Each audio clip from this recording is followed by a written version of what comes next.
My man, Edelio Sanchez, Mr. Expert Realty himself. What's going on, sir? Good. I'm good, man. What's going on with you? I'm so excited to be here. I'm still high off the last one I just did, man. We are talking to the who's who that people know and the who's who that people should know. And running into you, man, getting to know you, building a relationship that we have so far, and looking at your work, I'm saying to myself, this guy doesn't just do this he does this, like this is who he is, like this is not a show. So as we're starting to formulate and do these things for the Deaf Collective podcast, I was like, I've got to have him on. And when I reached out when I reached out to you, the response was so perfect.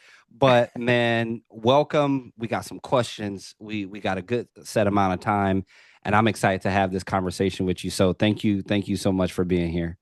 Hey, I'm honored, honestly, to be one of the first ones to be in here. Pioneer level. Come on, Yeah, man. I yeah, appreciate you. it is. We were rapping offline, and you were like, "No more playing small in 2026," and that Yeah. resonates. That resonates so hard with me, and I have some questions that will get us going, but I do want to give some context. Like you, like father, husband, family man, not just real estate, but realty expert. Like that is who you are. Like when people think of real estate, like think of Adelio. Like, how did we end up here? Give me a little bit of backstory. We'll jump into these questions, bro. It's gonna be smooth. I love it. Let me give you the quick rundown on the last I'm with it. 20 years of my life. I'm with So it. I'm originally from Venezuela. That's where I'm Okay. born and raised. So Hispanic. Hablo español fluido completamente. First and foremost. Okay, Yeah. very proud. Yeah. But I was made here in the States. We Okay. left Venezuela in 2006. My father's Cuban and my Okay. mom's Venezuelan. Hmm. My father left Cuba because of Castro, because of communism. And he met my Mm. mother, yes, in Venezuela. Had a beautiful relationship, had me, my brothers. We started our what I wanted to call our Sanchez empire. My Yeah. father's a medical doctor. Mhm. He's a surgeon of many years, and now he practices alternative medicine, Mm. Chinese, Ayurveda, all that stuff. The real stuff. Hey, hey, and I'm here for it. Hey, talk Yeah, yeah. talk that talk, I want okay? to talk that talk, Yeah, man. yeah, So, yeah. The real so stuff. that's the way that I grew up. I grew up with a household of professionals, people that strive for excellence, strive for service to others, and that's Mm. how I grew up. I grew up with a lot of love, a lot of make sure that everything that you're doing it to a standard of excellence, and having also a lot of faith, a lot of spirituality. That's how my entire household was. Yeah. I have two younger brothers, and Okay. they are a hoot and a half. They also got beat up quite often, but Oh that's man. that's for another podcast. Yeah. Um, but growing up in that household was amazing. Set the foundation for how I approach my relationships with everybody. Hmm. Now, when we got to the States in 2006, we left Venezuela because of Chavez, which is another situation with a socialist, communist type of regime. Most people are privy to it now because of how blown out of proportion Venezuelan politics are, and how pertinent they are to the U.S., Hmm. especially right now. But at the time in 2006, nobody knew what was going on with Venezuela. Mm. Um, so we came to the States with we sold everything we had for pennies, and we came. I believe it was with maybe 23,000 dollars. That was it to our name. No, my father had to go back to school because you don't get to practice here as a doctor, even though Yeah. you already spent a decade and a half over there overseas doing it. So we get here. He uh, he gets going because that's just how we roll. We just like let's keep going, let's keep moving. Yeah. With a lot of faith, a lot of everything else. We grow up in this incredible United States, and I'm so grateful, so glad to be here in this time, right before what I believe is going to be one of the craziest times that we're all going to be witnessing. Yeah. Yeah. So I that's the little short. no, I'm. Man, I'll be honest with you. You could have taken as much time as you wanted on that portion. I believe we're going to get into some really good stuff here. I believe the questions that I have set up are really just going to do you some justice in regards to, sharing what a gift you are to the people and world around us. But I do want to intentionally lean in on just who you are, your culture, your upbringing, how you were raised, your experiences, what it is you had to experience and go through coming from one country to another, surviving the thing. Like I don't take that type of stuff lightly. You mentioned, just being here, in the States and America, and just being thankful to be here and things like that. And I believe it is necessary and important for that to be a two-way street, not just, you being thankful to be here, but for people, for us, for humans, for the culture, not just the country, but the world, for minds like yours, for hearts like yours, for intentionality, for consistency like yours. So you're a gift. Like you're a gift who you are, that mindset, that professionalism, that grit, that like, hey, like I want to be I want to be very intentional about leaning into you as a person, you as a human, because that is what makes us better. That is what makes us who we are. So I would have to volley that right back to you, man. Very, very thankful to share space with you, to be Hey man, honest. ditto. I appreciate everything that you do and how involved you are with the community. It's something that most people um, kind of, I feel like, overlook sometimes, Hmm. right? Like when it comes to a service oriented mindset, the gift is in how it makes me feel. It's kind of selfish in a way because Mm, yeah, I really do feel good the moment that somebody either understands the process of owning their own real estate, or they're at the signing table at the title company and they're closing and they're getting their keys. yeah. That moment is so every realtor says, yeah, it's special, it's life changing, blah blah blah. But one of the reasons why it hits different for me is because the fashion in which my family and I had to leave Venezuela. Mm, Um, the last 2 years in Venezuela in 2004, the government was already getting into a position where the totalitarianism of it hmm. was was egregious. And the climax of it for us as a family was we were putting all of our life savings into building an estate. We, for the longest time, we had been living at my grandfather's ranch, and that was where I grew up. I grew up very humble, understanding how to work. The not the field, because I wasn't really in the day to day happenings of the Yeah. farm or the field, but understanding what it took to run a place like that.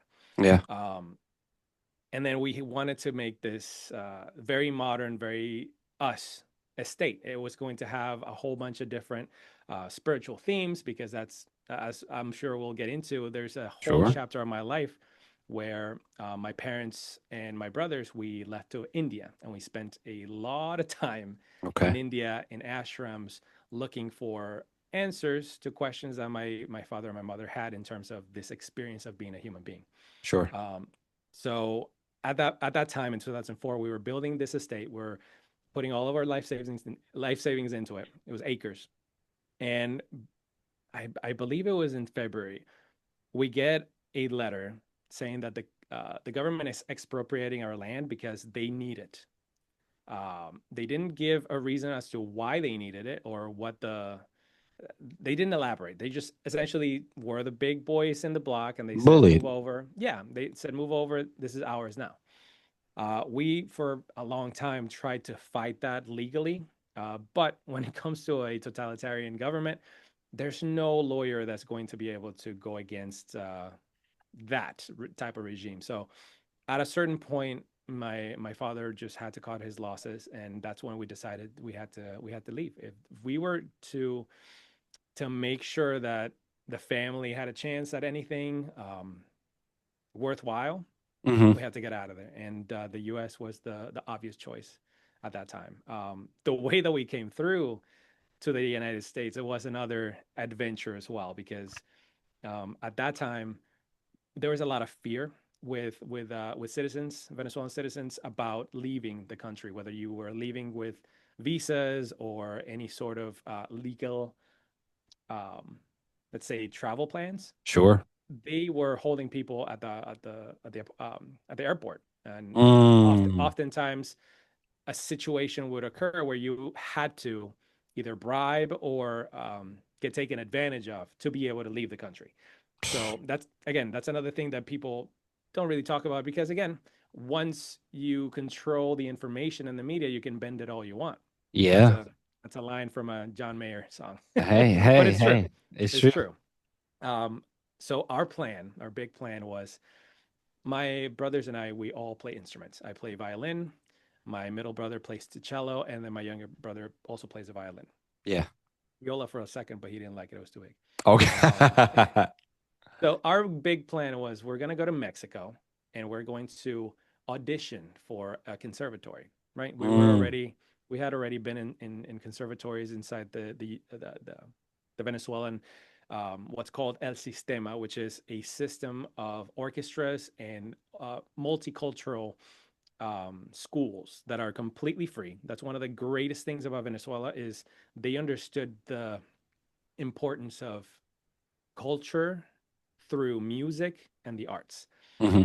And that's something that I have not seen in replicated in another country to the degree that Venezuela has it. To this day, they still have one of the most robust, complete multicultural scenes because it's ingrained into the education system. Even Wow. though, yeah, even though the government is the way it is, Yeah.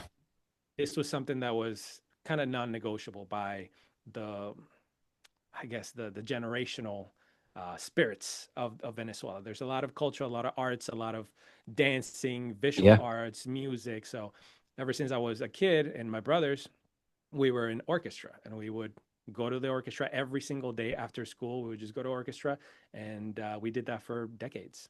So Wow.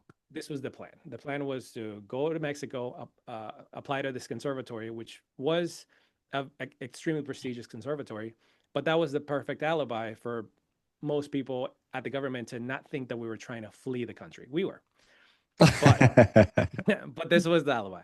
We get to the Ciudad de Mexico airport, Okay. right in the center of the city, and we took what was called un jacal, which is a jackal in Okay. English. Which essentially a jackal is a taxi driver that drops you off in the border and then flees. So they drive, they understand which are the areas that you need to avoid Yep. cartel wise, so that Yep. you can get to the border.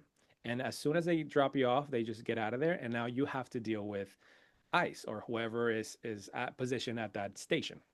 So that was our plan. We were extremely scared, to say the least. We The least.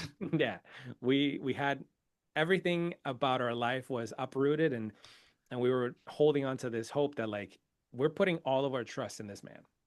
This man that's gonna be behind a Mm. wheel of a what I think was a Crown. What are those? The old police cars? Oh, Crown. I know exactly what you Crown Vic. Crown Vic. It was Yep. a Crown Vic, probably Yep. from the 80s, a little hoopty. And we're all packed in there. I remember my brothers and I going through certain checkpoints or certain areas of Mexico where the driver would tell us to lay down or get to the ground because the moment that they saw that there were young children They in the already car, knew. the entire situation changes. So um, just going through that, remembering like how I felt like, man, things could change at any moment. And we're really just trusting this man to do what he said he's going to do. He does it. He drops us off literally right outside the compound where the border between Mexico and the U.S. in Texas.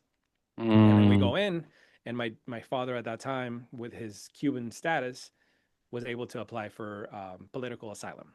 So Mm. that's how we came into the states. We were in that facility for 2 days.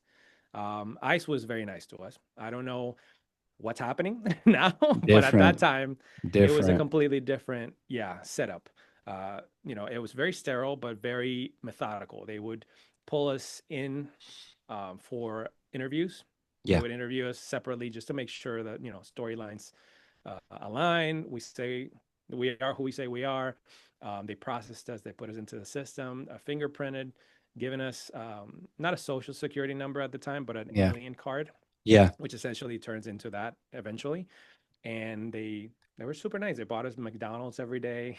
They bought us, matter of fact, they bought us the Greyhound tickets to take the Wow. Greyhound all the way to Florida, where we were gonna end up to visit, to stay with my grandma. So my experience with ICE has been nothing but stellar, and that those were like some really really stressful moments, and I'm grateful for every single one of those people that made it easy. They Yeah. made sure that they conveyed like, hey, you're okay, everything's fine. We're just gonna do this and gonna make it very clear for you so that you know what to expect. Yeah. And a couple of years later, man, here we are, Adelio. naturalized citizens now, which is amazing. But yes, Adelio. Write the book. Like write the I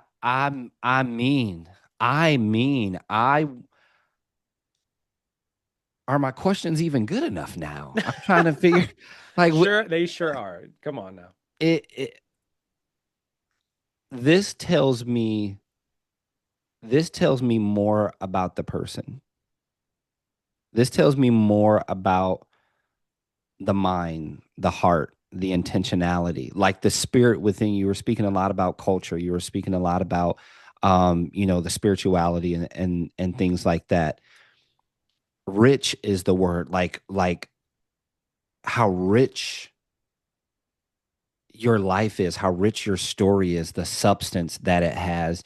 And it makes me think of how when people say, I'm built for this, but you really are.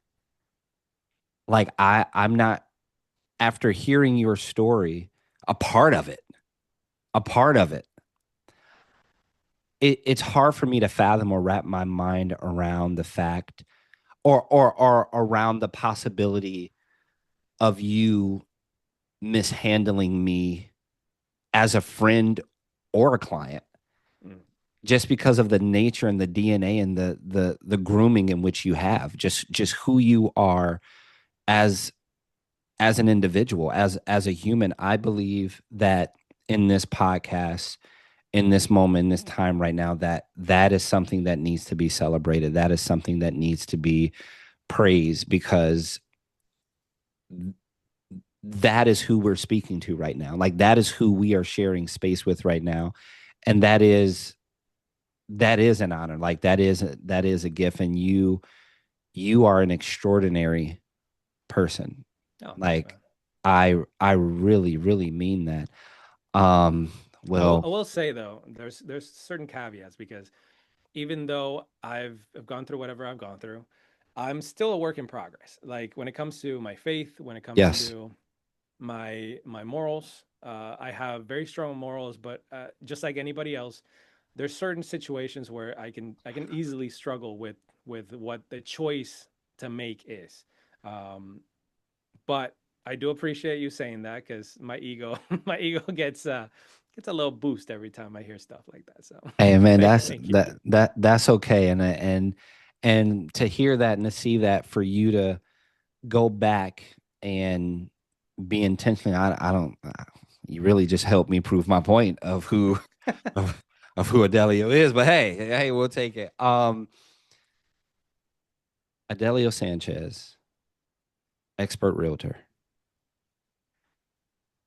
Question number one. Mm. What are you building right now?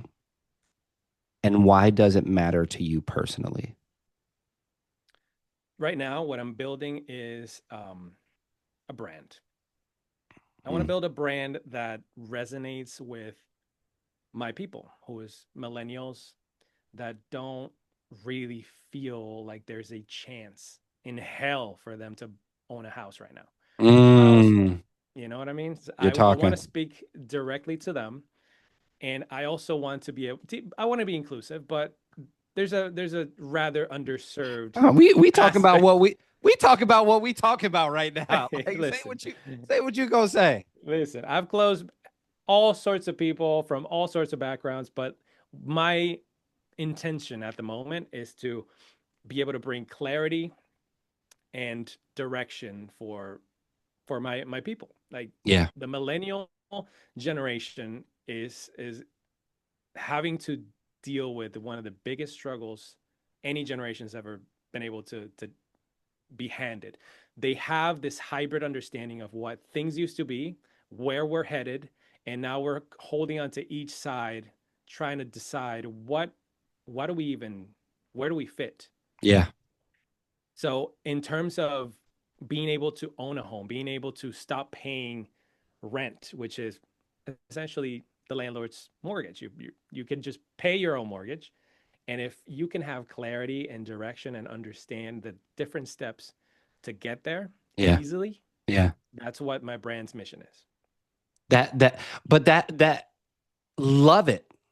Love it, like love to hear it, but that is the fear, the reality of what it is we've been handed, not just not just from generation to generation, but from economy to economy. Like Yes. it's a very real world to where some people are blessed. Like I look at my life and my wife and my family and kids, and it's like, man, we are blessed to be in these positions because a little to the left or a little to the right, you could have landed anywhere. But what do you say to those people who it's not even a thought like Adelio, I hear you, but that's not a reality. And I appreciate the encouraging words but how can I believe that? Like, or is it really possible? Not doubting you, but looking at the world around them and the economy and the state of things around them, Mhm. what do you tell a person like that? I tell them the my favorite quote of all time, which is whether you think you can or you can't, you're right. Either way, you're right. Either way, you're right. The ability to be super intentional about your perspective is so underrated. I feel like nowadays we as a society, we're starting to deal more and more with mindfulness, with all these different techniques and tools to be able to hone our discipline, to hone our Mm, creativity, to use AI as a tool rather than a replacement, right? Like yeah, all these different, there's an entire boom going on with so many different things. 100%. Now, when it comes to somebody's perspective, somebody's thought process, and you know this better than anybody that I know, if you have a mind that's constantly being poured into by the fear mongers, Hmm. the people that are trying to sell you a narrative, Yeah, the people that are yeah. putting a ton of ad dollars, a ton behind, Mm, come on, talk your behind a talk. message that has absolutely no basis, the more you spend time listening to stuff like that, the more that this dream of Yeah, being of the American dream, the more it seems out of reach, right? yeah, But again, I always come back to clarity. If I am able to give you clarity as a human being, as a person, when it comes to real estate, when it comes to yeah, owning a home, when it comes to yeah. being an investor, when it comes to having a multiple portfolios of different properties, short-term rentals, long-term rentals, whatever it may be, flips, all that stuff. Mm, If you have clarity, you're going to be able to make better choices. And that's literally it. That's all I do is make sure that what's in here, I gotta understand where you're at first. mm. So it takes a little bit of time, especially if people are skeptical sometimes. I have to Sure, earn their trust sure. because not everybody understands my story. Not everybody understands where I'm coming from. So that takes a little bit of time. But once they trust and I'm able to now pour into them with, okay, I know that you say this, and this, but let me show you Yeah. what's possible. Once they understand and they have the clarity, that's where the perspective shift happens. It doesn't happen before Mm, because it's impossible. It's impossible for you to see something, see a dream, see a future that you haven't even thought is a possibility because of everything that you have. So first, take out the trash because that's what it is. And it takes a long time, you know. Yeah. It takes a Yeah. long time. But then once the trash is out and we have a clean, clear canvas on which to paint the possibilities, Yeah. it's so exciting. It's so exciting, especially to see people that were first-time home owners in their like the first generation to own a home, maybe even a couple years later coming back to me saying like, "Hey, let's do it again because I want to put renters in that thing and do it again." Like that's man, when I tell you I Talk, get goosebumps when I hear that shit. Oh, dude, talk your talk. If you're gonna it's be the on the best. podcast, be on the podcast. It's Like this is what I'm talking about, man. Like this is it because you'll never be able to purchase a home in today's economy. Wait. Ha, have we not done the impossible already? Like, have we not done things equivalent or parallel?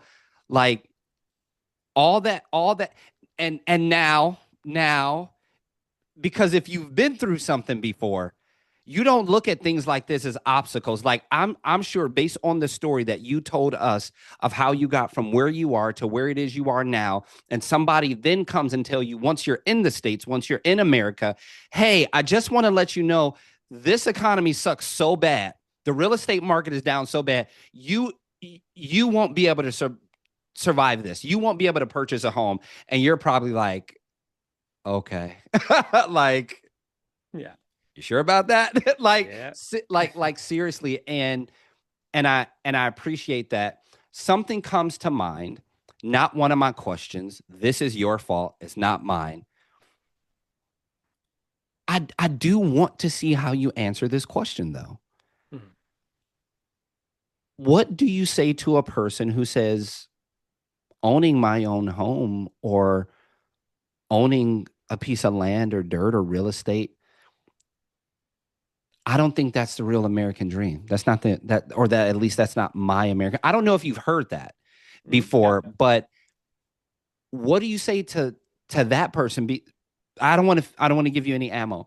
What do you say to that person? What that person is signaling to me is the fact that they're scared. Okay.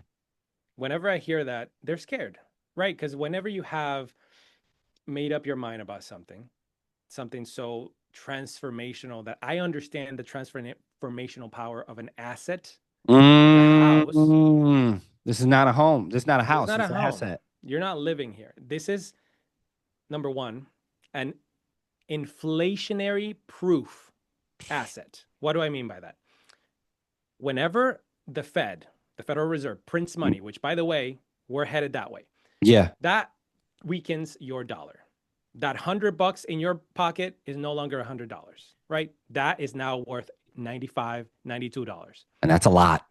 That's a lot. That's a That's a lot. big percentage.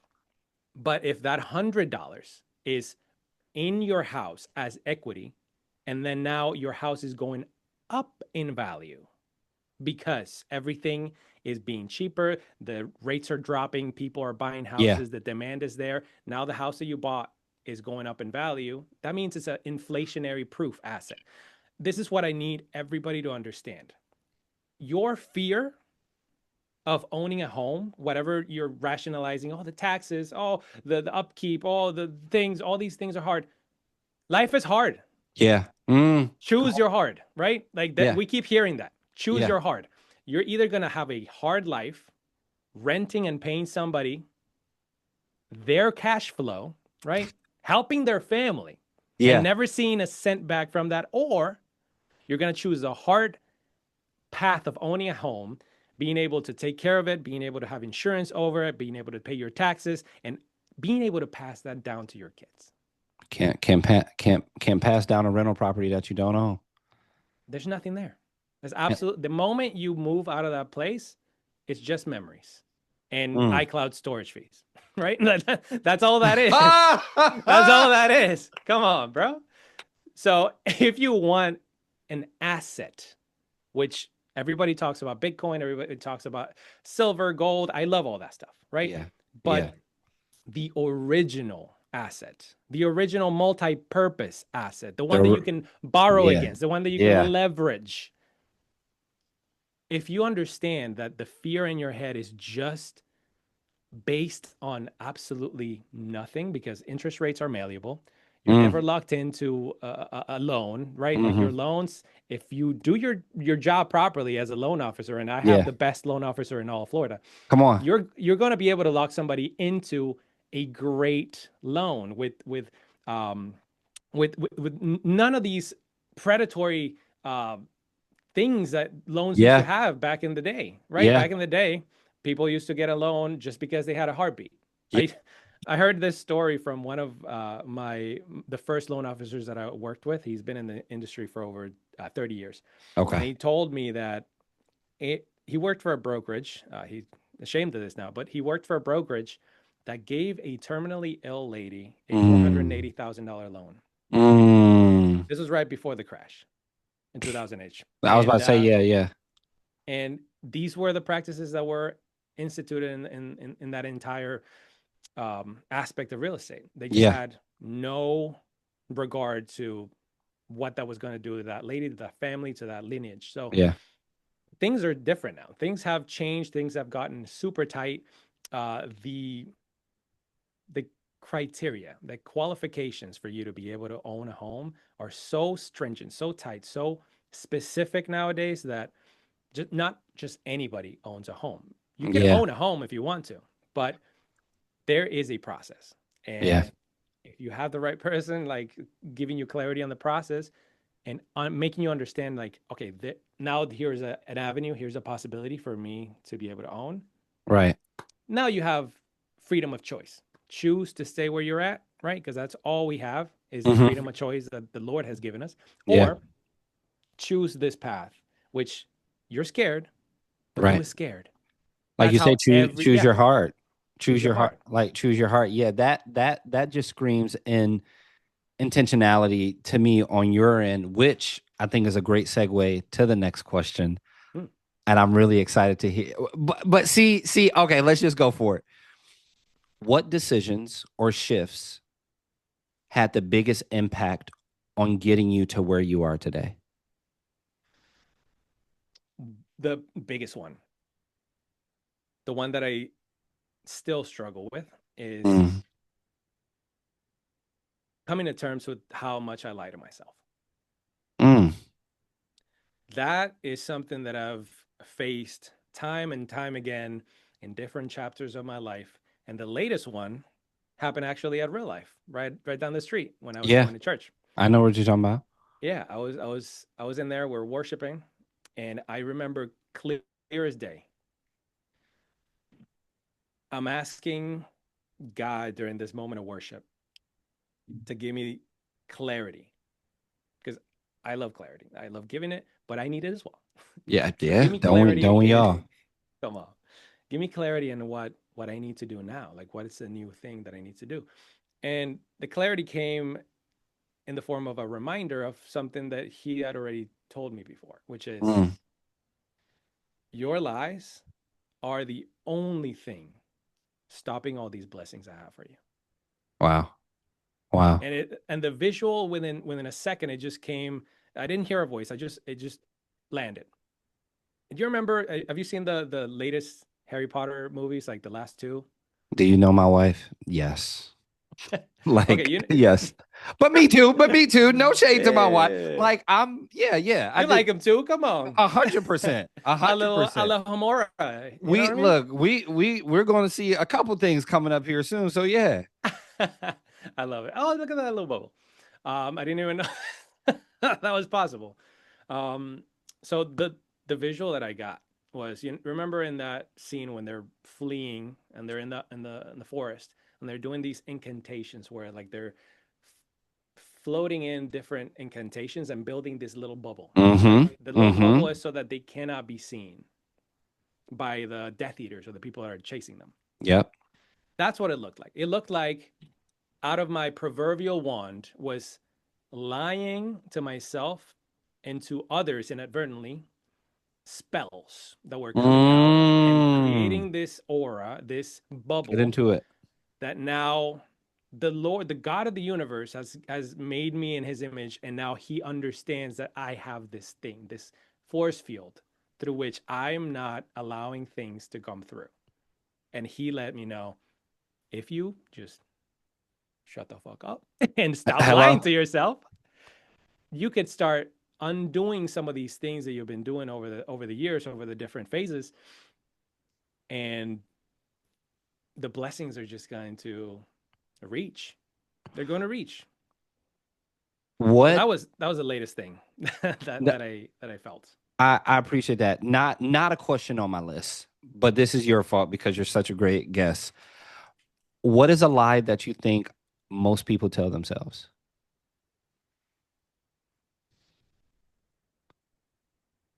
Hmm. That's a good question because there's different flavors of these little lies that First we flavor do. that comes to mind. What First flavor is generally most people tell themselves this lie right here. I'll get to it eventually. I'll get to it eventually. And that's the biggest, most destructive lie that you can tell yourself because you're offloading your ability to move in the world, to choose an adventure, even if it's scary, even if it's challenging, even if it's unknown. You're completely giving up on that for the comfort and the familiarity of Mm, doing the same shit you've been doing. I'll get to it eventually. Yeah, I'll get to it eventually. That's the biggest lie that anybody tells themselves because the moment those words come out of your mouth, come out of your mind, Yeah, yeah, your body doesn't believe you because your body holds receipts. yeah. Motherfucker, you haven't done anything. I'll get to it eventually. Who are you telling that to? Who Right? you lying to? Who are you lying that? Yeah. So that's one of the biggest ones I feel like I tell myself sometimes from time to time, and I have to catch myself, be like, whoa, I have 30 minutes, let me fucking do it. So it's one of the biggest ones to me. The the mind not knowing the difference between fantasy and reality is one of the biggest pitfalls that we don't consider, that we just overlook. And a lot of people think because, well, since this is my mind, it has my best interests in mind. No, it does not. Your mind does not care about your success and your happiness, and it doesn't care about your failures or, oh wait, this is not TikTok, or if you die. Like, Yeah. your mind does not care. The mind cares about one thing and one thing only: comfort. And the Mm, only thing that's comfortable to the mind is what it is it has been groomed in and trained in. that's it. And how you can hardwire in not taking action or ruminating thoughts or never getting to it is when you tell yourself, I'll get to it eventually. So Mm, now the mind sets the success. I hope viewers and listeners are catching this right now. Success to the mind is the statement rather than the action. As long as I can utter the words, I'll get to it eventually, or tomorrow, next week, next month, next year. As soon as you get there, because you've said this so many times, you have programmed your mind to that is what success is, not the actual doing it part. But hey, I told myself I would get to it eventually. I've hit my goal. And that's everything. You know what? Hey, well, wait until the market is better. I'll buy a home eventually. Well, you know what? I'll go talk to Adelio sooner or later. Boom, we've hit success. And you've taken zero action.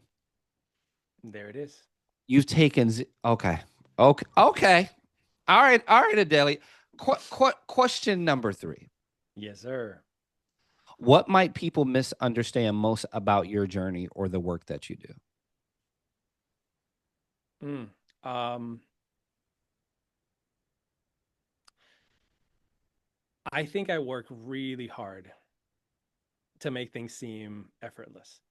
Mm, And I think it's to a detriment because now with where I'm at now with my business, with my mhm. family, with everything, by not showing the ugly parts, by not showing the Ooh. challenging, aspects of things, right? The real thing.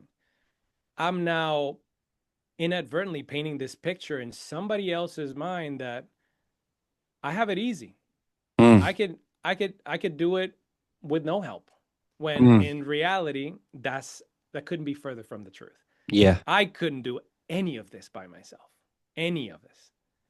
If I don't have the people around me, if I don't have my God with me, yeah. none of this happens. It's not So happening. I think that's one of the biggest things that I can 100% shift in this coming season is have more transparency, be more vulnerable, allow somebody that may be going through the same exact shit you're going through or you just went through Yep. to identify with this and see how you handled it, whether good or bad, and understand an outcome, understand how that possibility could come out rather than Yeah. them just ruminating in their head, I'll get to it eventually. Oh, you cooking? You're like goodness, like I'm still, I'm still processing. Like yeah, yeah. Like I'm still processing. Don't gas me up too much, man. This is not good for my ego. But here's the thing. Like first of all, you deserve the ability to to talk your stuff somewhere. Like you deserve that ability, and it's balance, and I and it's due to the lack of confidence in other arenas, other relationships, other friend groups, other atmospheres to where, hey, well, be humble. Don't be, this and that. Out of all of the negative stuff we tell ourselves, to ourselves, about ourselves, or hear, we need to talk our stuff sometime. Like if you're around some people, let me talk to the camera real quick. If you are around a person or a people and you cannot love yourself and praise yourself, get from around those people. They're not who you think they are. And how dare you love on yourself? How dare you pat yourself on the back? How dare you give yourself kudos? Get in an area and an environment, we've heard it said before, to where you are celebrated and not to where you're tolerated. That is okay. Okay. That was a chef meal right there, if Hey, I may say look, so look. myself. Now don't get me started. I wake up with a battery in my back. Yeah. Listen, question number 4. Who did you have to become for your goals, ideas, or visions to actually work? Wow. This might get a little raw. If Well, it wasn't already. welcome. This is part of the current struggle still, because Okay. it's still tender in the sense that like part of my self-image comes from my parents. Mm, Um, and both my parents are incredibly lovely, amazing. I'm so grateful to have them in my life. But sure. because they're human beings, they also inherited their own pitfalls from their parents Mm, and inadvertently transferred some of that to me. mm-hmm, Now, it mm-hmm. was only until I was able to do the work, right? The thing that almost nobody wants to get to, the do it tomorrow Yeah. work, that I started uprooting some of these ugly truths, understanding that some of these voices in my head, they sound like my mother. Mm, Some of these voices in my head, they sound like my father. Like, and it depends on the situation. So that identity that I have, where I'm still myself, I'm still me, I'm still Adelio, but the way that I speak to myself is Tibisai, my mother, I love her, or the other Adelio, my yeah. father. That is that's the biggest and most difficult aspect of my own psyche to try and scrub, because I don't there's a part of me that doesn't want to. There's a part of me that feels like if I start peeling those layers off, Yeah. if I start to unearth what's underneath that scab, am I going to lose Mm, this connection that I have with them? Am I going to become something that's completely different than what they want? Mm, And why do I want to go against what they want since they gave me so much love and support? It's very complicated, but yeah. simple at the same time. Very Yeah. simple. Um, but we like to overcomplicate shit. So that's the Can't make current it too easy on ourselves. so that's the current struggle is becoming more of Yeah. myself means taking down the volume on these other aspects of myself to the point where all the only thing that's left is what my true self is. Uh, Completely devoid of judgment or second guessing or comparing to, I guess, a standard of self that I've been carrying with me my entire life. Mm, So that's the active work. That's the current yeah. work. It's still it's not fun, but it's necessary, But and it's that's necessary. necessary. And that's a person that I'm having to become. I'm having to become somebody that does not listen to their past self. I think you freed a lot of people. I think you're freeing a lot of people with that statement because oftentimes, you know, we have such a connection with those who raised us, those who were there, or just the people in relationships that are the only thing that we ever knew. And it's like, well, I don't want to disappoint them, or I don't want to. And and many of us have relationships with titles instead of people. Well, this is my mom, or this is my dad. No dishonor needed to blaze your own trail. Thank you for getting me here. Thank you for getting me to this point. And just as some things were passed down to you, but you also had to make your own decisions, so do I. And I'm not making these decisions, and I don't need to make these decisions, or nor do I have a goal to make these decisions to be disrespectful or dishonor you. But I have a name for a reason too. We don't share the same name. We might share the same last name to dictate and define where we come from, but my first name also dictates and defines where I'm supposed to be going. So I still owe that part of my name honor as well. Let me get off of that. Let me get off of that before I get let me hey, hey. Oh man. You're you're one of those ones. This last question is my favorite question. And not a lot of people don't know the question is coming because hey, the podcast we haven't even launched them yet. If they're watching it, well, now they know. But this is my question. Like this is my question. I've carried this question with me for years, and I don't want to set it up too much. So I want to ask you the fifth and final question, which is this: if you had the attention of the entire world for 60 seconds, what would you tell them?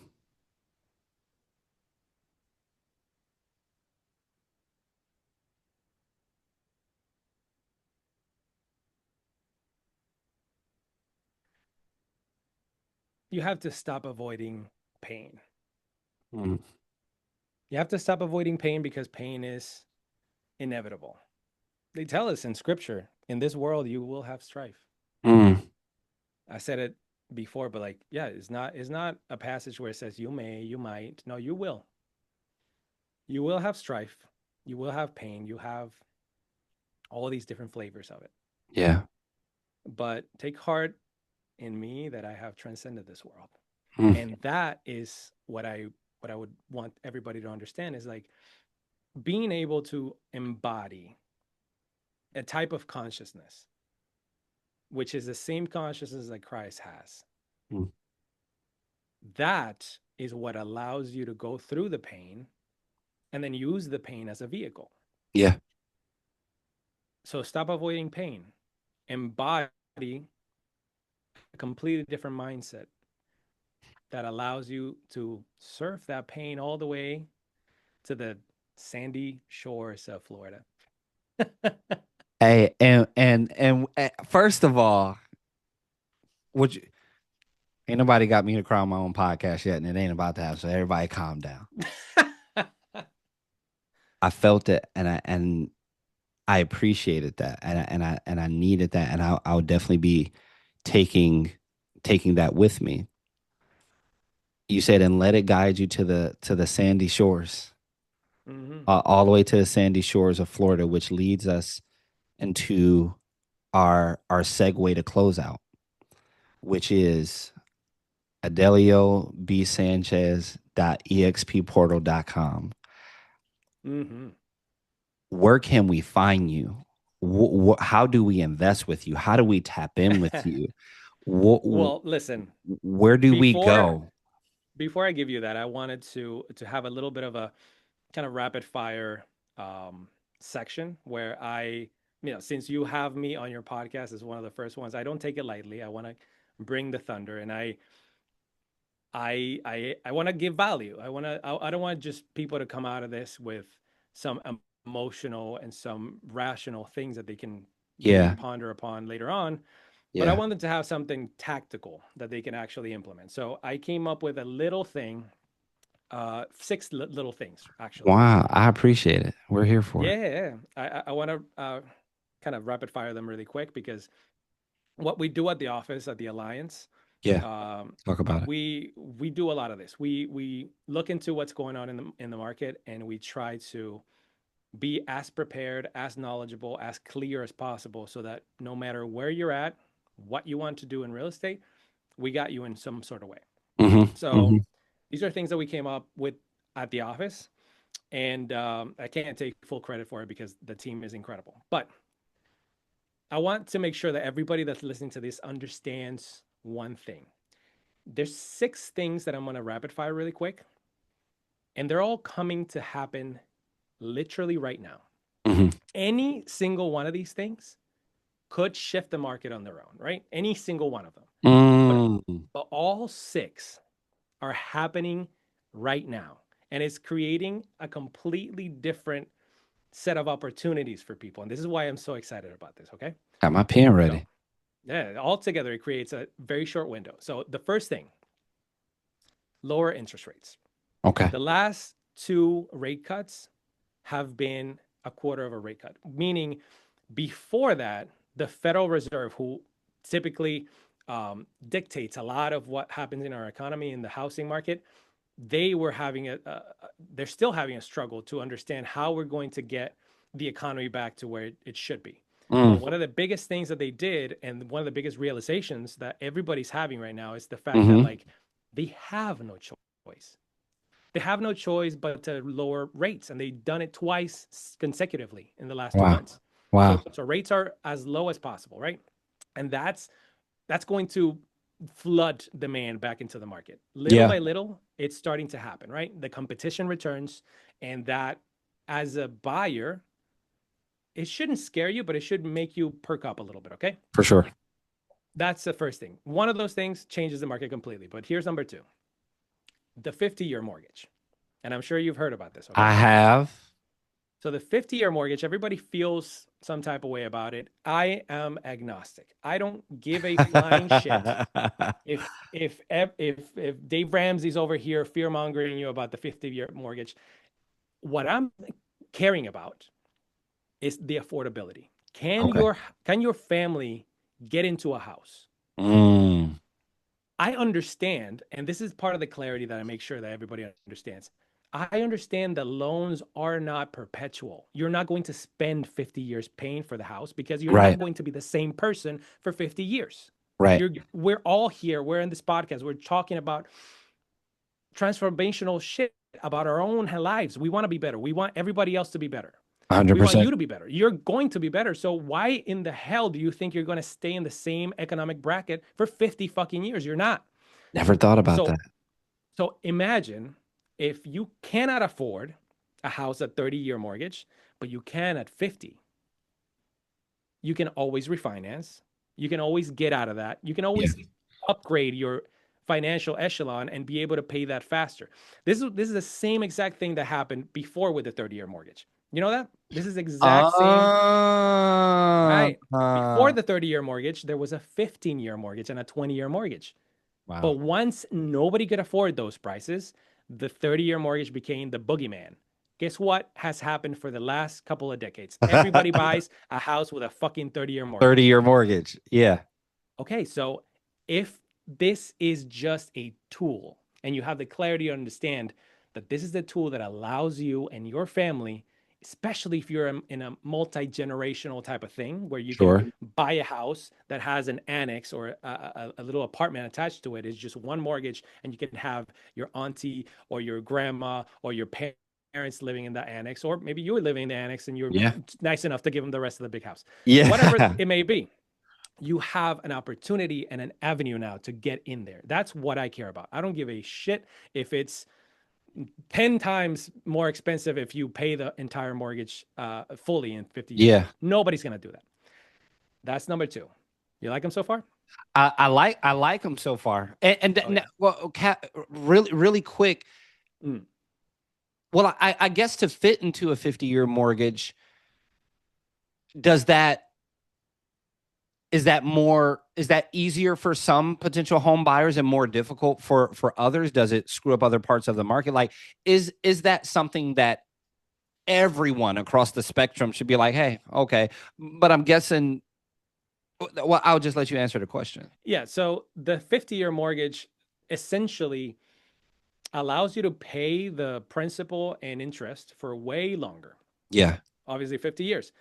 The interest goes it's a little bit different, the interest, than 30 years. But Hmm. the thing about the interest rate, that again, clarity, most Hmm. people don't understand that you can buy that interest rate down. You can have either a builder, which by the way, they're doing this a lot. You Yeah. can have the builder buy down your interest rate and lock it in for the entire lifetime of the house. So Mm. if you have an approval for, let's say, yeah, they approved you for a certain amount of money at 6.9% interest rate. And you're like, Okay. holy shit, this is the payment. I can afford it, but that's at the edge of what I can afford before I'm Right. like house poor, right? That's Yeah. the Yeah. the term where you have a house, but you can't afford anything else.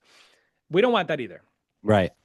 But let's say you shift from a 30-year mortgage to a 50-year mortgage.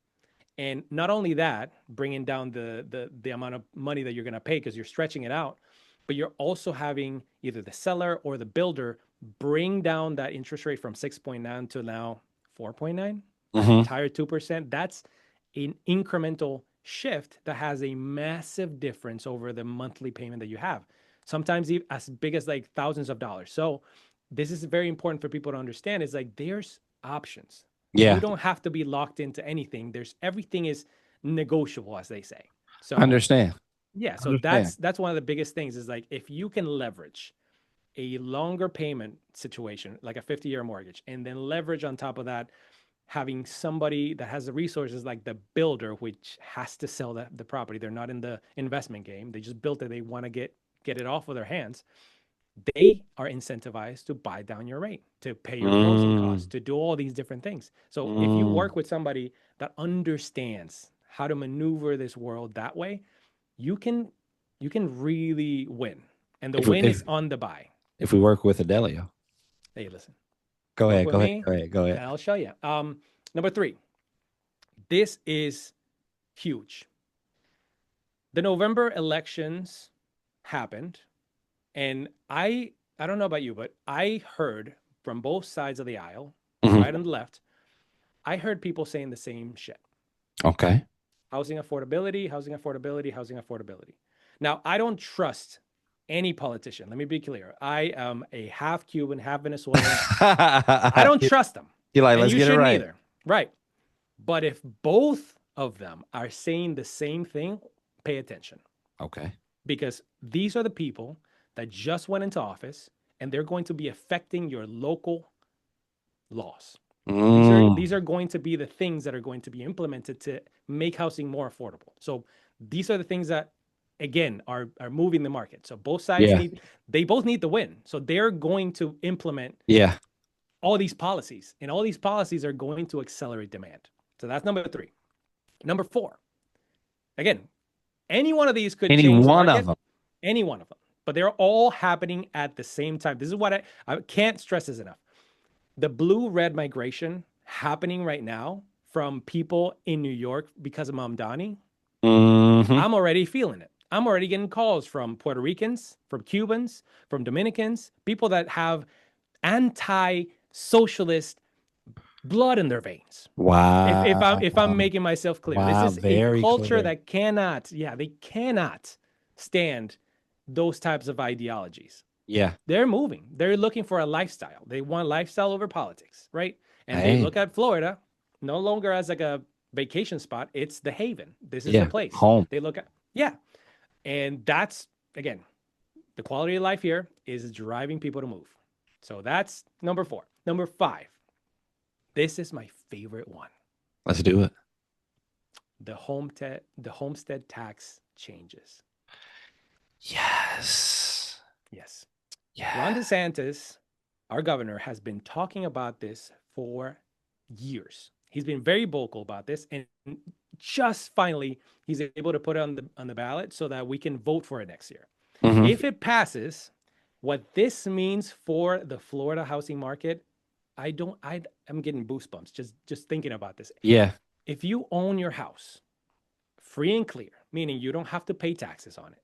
Right. Those taxes don't have to be accounted for in your mortgage because that's typically how the mortgage is tabulated. You have Mm. your taxes and your projected taxes for the next year Yeah. already accounted in your PMI, in your primary Mhm. payment. Yep. If you don't have that, now your mortgage is lower. All these things are compounding, right? Your holding becomes cheaper. You're holding a cheaper asset because you're preserving your wealth. You're Yeah. not letting it leak through little incremental tax increases every year. And that what that's going to do is going to tighten inventory. Right now we have a ton of inventory. That's going to tighten it as well. And number 6, the supply and demand flip that's coming. Right now, the supply and demand is making it a buyer's market, meaning we have the most supply we've ever had. The statistic is new builders, 41% of them are buying down the rates. They're paying for your closing costs. They're lowering prices. 41% of them. We haven't seen that since COVID. And they're throwing the entire kitchen sink at you just so you can buy the house. Mm. When all these things combine, you have, again, the small little window of opportunity where the ability to buy a house becomes way easier. Yeah. But at the same time, competition skyrockets. So the point of this is not to scare anybody, but to be aware, to have clarity. Yeah. Now, with this clarity, you can understand what your choices are, right? Do you choose the hard of staying where you're at and keep doing the same thing that you've been doing? Or do you choose the hard of, yeah, you're scared, but you are choosing the hard that's going to mean the most for your family Yeah. and be able to do it with clarity? That's what I want people to understand. And I hope that brings a lot of value to your audience because again, I don't take this lightly. I'm very humbled that you had me as one of the first guests. No, 100%. One of the first guests, but that just that education, like the giving things that are tangible and measurable. Like there's one thing to motivate and inspire, but when there's application, when there's a modality, when it is, hey, yes, cross this T, dot this I, know this information, time that information to place it properly right here. That is what the audience is looking for. That is what my audience is looking for. Like though those sort of things, which I would say would position you as an industry leader and to be connected, man, it is now they know. Like you can't say you didn't know. You can't um unknow this shit. at all. We can buy with you, we can sell with you, we can rent with you, we can do all of these things with you. Your home territory might be in Florida, but you also got some friends outside of Florida, so you're still the go-to guy. Yeah. Yeah. My brokerage is international. So anybody anywhere, I have somebody for you and somebody that's vetted and that does things to the standard that I know needs to be done. Now, Real estate, I love it, but it's just the vehicle. The real estate is the vehicle so that I can do what I told you I was going to do at the beginning of this podcast, which is build a brand Build to that be able brand. to, yeah, to be able to help our people get to the place where they need to be. Adelio, Adelio Sanchez, man. Expert realtor, go-to guy, industry leader. I can't thank you enough. We're going to make a lot of noise with this, and something tells me this isn't the last podcast. Yeah, I would love to come back. You already know I'm a yapper. I can go all day. Let's do it again. Let's do it again. Thank you so much, man.